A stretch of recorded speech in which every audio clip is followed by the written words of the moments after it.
모든 오행은 다 저마다의 특성이 있었죠. 임계수가 가지고 있는 특성 또한 타 오행들만큼 깊은 의미를 간직하고 있습니다.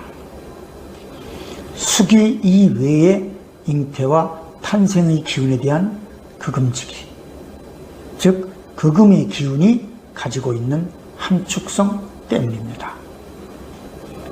따라서 양수가 가지고 있는 의미와 음수가 가지고 있는 의미를 개념론적으로 분류해서 상세히 살펴봐야겠죠.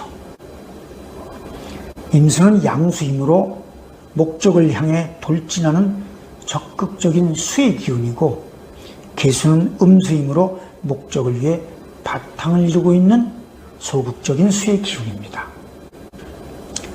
수는 생명력에 그르신 씨가 영글어감에 따라 자신의 목적인 생명력이 동지에 이르러 응축의 극대화와 함께 잉태를 완성하기까지의 적극적인 임수와 동지에서 잉태 후 입춘에 이르러 탄생이 될 때까지 엄마의 뱃속에서 때를 기다리고 있는 태아와 같은 소극적인 계수가 있습니다. 임수는 양이므로 수의 기에 가까운 의미를 담고 있어 안개나 습도 등을 임수로 볼 수 있고, 계수는 음으로서 기보다는 직접 모양과 물질인 형과 질에 가까운 것으로 볼 수 있습니다. 음양은 수축과 팽창이라는 상대적인 기운이므로 사실상 둘 다 기에 해당이 되는 것이 원칙입니다. 그런데도 여기서 양음을 기와 형질로 분류한 것은 공간적인 것과 물질적인 것에 대한 양과 음으로 구별하기 위해서입니다. 양이 상대적으로 존재할 수 있는 이유는 음이 바탕을 이루기 때문이라는 음양의 이치에 따라 응축된 기운의 모습으로서 물이라는 형질이 바탕이 되어 안개나 습도가 생길 수 있다는 뜻을 담고 있습니다. 임수는 대체로 바다나 커다란 호수, 강 등으로 표현되는 반면에 계수는 작은 물, 생명수 등으로 표현하기도 합니다.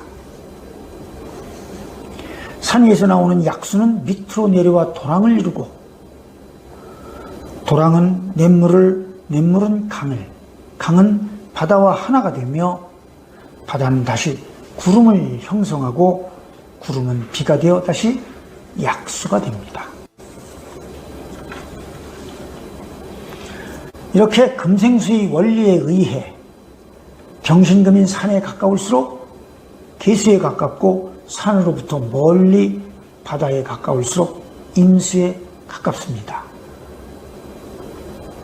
따라서 임수는 계수의 범위에서 존재하고, 계수 또한 임수의 범위에서 존재하는 바 어디에든 임수와 계수는 공존하게 됩니다. 동물이든 식물이든 계수는 극음의 기운으로서 생명력의 바탕이 되므로 임수 속에서 식물의 삼투압이나 동물의 음용수 등으로 계수를 섭취하게 되면 물론 인계수의 균형을 이룬 공존으로 인해 환경 생태계는 유지하게 됩니다. 물이 넉넉한 곳에 쏟아지는 집중호우는 임수일 수 있지만, 사막에 쏟아지는 집중호우는 계수가 될 수 있습니다. 따라서 크고 작고 등의 당연시 여겨지는 모든 선입견을 배제하고 어떠한 모습으로 흐르면서 어떻게 쓰이고 있느냐를 판단하는 것이 중요하다는 것이죠.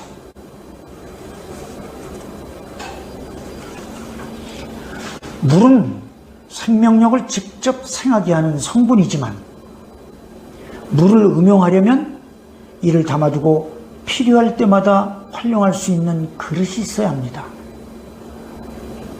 산에서 내려오는 약수 물 항아리, 물이 담긴 두레박, 농사를 위한 저수지, 집에서 꼭 필요한 수도시설 등 모두가 같은 이치입니다.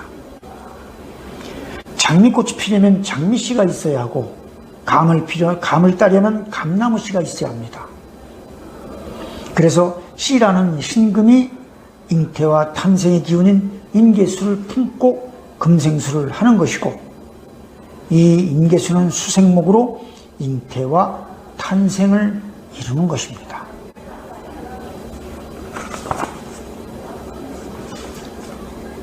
산에서 직접 나오는 약수는 계수, 산 아래 강물 등 바다에 가까워질수록 임수,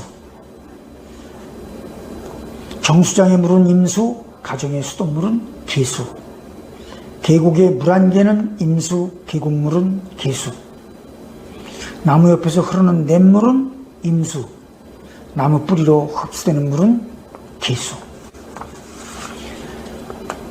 하지에서 축은 정화의 햇살을 받는 나무 위에서 익어가기와 연글기를 하는 열매와 씨, 열매 자체는 경금, 그 안의 씨가 품고 있는 생명력은 잉태의 기운 임수.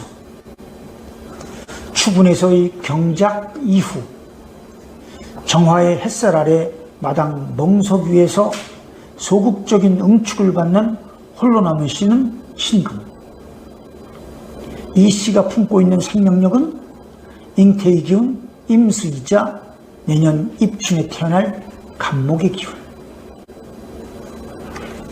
동지 이후 늦겨울, 축월 땅속에서 입춘을 기다리는 씨는 신금. 이 씨가 품고 있는 생명력은 탄생의 기운 계수. 입춘이 되어 땅속에서 새싹을 틔우는 씨는 신금, 새싹은 간목. 이때 간목에게 흡수되는 물은 계수입니다.